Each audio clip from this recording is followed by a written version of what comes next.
What if the ending of Chainsaw Man isn't a victory at all, but a perfectly designed illusion?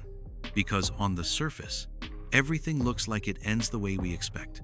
The villain is defeated, the chaos slows down, and Denji, the boy who once dreamed of nothing more than basic survival, finally seems closer to the life he always wanted. But the deeper you look, the more something feels off. Not obviously wrong, not clearly broken, just subtly unsettling, like a quiet detail your mind can't ignore. And that feeling isn't accidental. Because Chainsaw Man isn't just telling a story about devils. It's telling a story about control, about identity, about how easily a person can be shaped without realizing it. And to understand why the ending feels like a trap instead of a resolution, we need to go back to the beginning, to a boy who never had the chance to choose anything. Denji didn't grow up with dreams. He didn't grow up with guidance. He grew up with debt, hunger, and survival.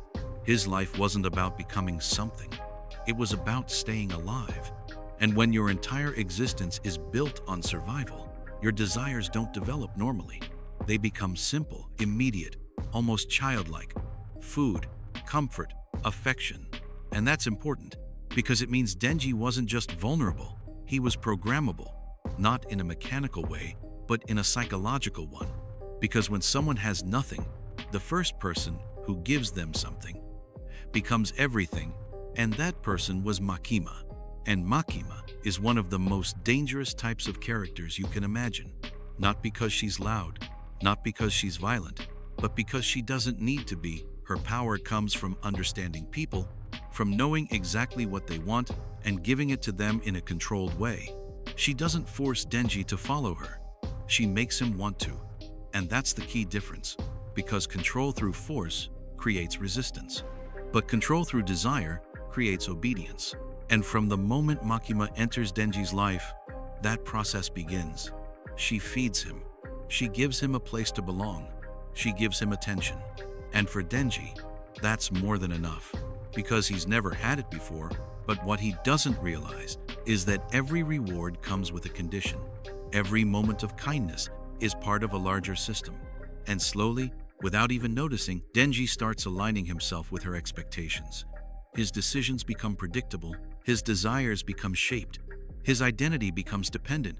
And that's where the real story begins. Because Chainsaw Man isn't about fighting devils, it's about becoming one, or more accurately, becoming something that can be controlled like one. And as the story progresses, we see Denji's world expand. More characters, more missions, more chaos. But underneath all of that, the same pattern continues. Makima remains at the center, guiding, observing, adjusting. She doesn't just react to events, she creates them. And that's what makes her so dangerous, because by the time the audience realizes how much control she actually has, it's already too late. And Denji is already too deep inside her system to see it clearly. And this is where the story becomes uncomfortable. Because Denji isn't just being used, he's being shaped in a way that feels natural to him. He believes he's making choices. He believes he's chasing his own desires. But those desires have been influenced from the start. And that's what makes the idea of freedom in this story so complicated. Because if your desires are shaped by someone else, are they really yours? And that question becomes more important as the story moves toward its ending. Because the conflict between Denji and Makima isn't just physical, it's psychological. It's about breaking a system that Denji doesn't fully understand. And when the truth about Makima finally comes out, when it's revealed how much she's been controlling, manipulating, and orchestrating, it reframes everything we've seen. Every interaction, every moment, every decision suddenly looks different, because now we can see the strings that were always there. And that realization is what builds the tension leading into the final confrontation, because this isn't just about defeating a villain, it's about escaping control. And that's much harder than it sounds, because control doesn't just exist outside of you, it exists inside you, in the way you think, in the way you react, in the way you define yourself. And that's the trap Denji is in. He doesn't just have to fight Makima. He has to break free from the version of himself that she created. And that's what makes the ending so different from a typical story. Because when Denji finally confronts her, when everything reaches its peak, the resolution doesn't come from strength. It comes from understanding, from realizing how her control works, from acting outside of the pattern she expects. And in doing so, he manages to defeat her. But this is where the story becomes even more unsettling, because defeating Makima doesn't erase what she represented. It doesn't undo the system she created. It doesn't suddenly make Denji independent. And that's why the ending feels incomplete, because it doesn't give us the transformation we expect. Denji doesn't become a completely different person. He doesn't suddenly gain full awareness or control over his life. Instead, he continues forward, slightly changed, slightly more aware, but still influenced by the same core desires. And that raises a deeper question, one that goes beyond the story itself. Can someone who has been shaped for so long ever truly become free? Or do they just move from one form of control to another? And this is where Chainsaw Man shifts from a story into a reflection, because it forces us to look at our own lives, our own choices, our own desires, and ask how much of them are truly ours, how much of what we believe, what we want, what we chase, has been influenced by something or someone else. Because control in the real world doesn't always look like control.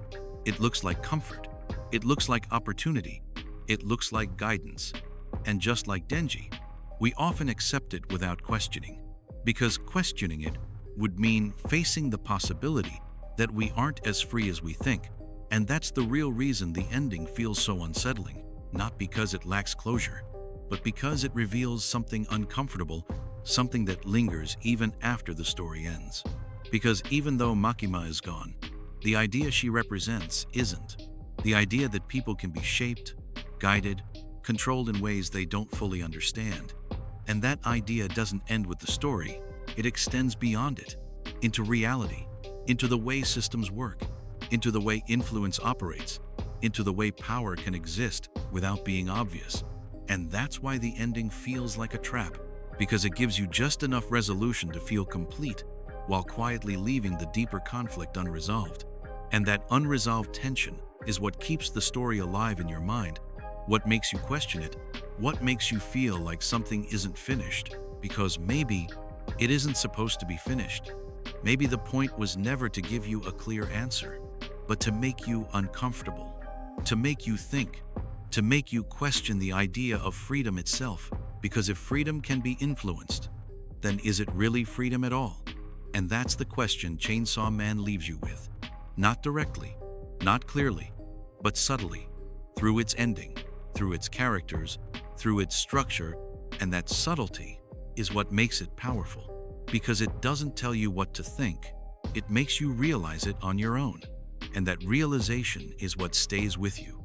What makes the ending feel heavier than it should? What makes it feel like something is still unresolved? And maybe that's the truth hidden inside the story, that some systems aren't meant to be escaped, only understood. And even then, not completely. This is Silent Truth Docs, where stories aren't just explained, they're uncovered, and the truth is always deeper than it looks. So now ask yourself, if Denji's choices were shaped from the beginning, was he ever truly free? Or was he just living inside a system he never even saw?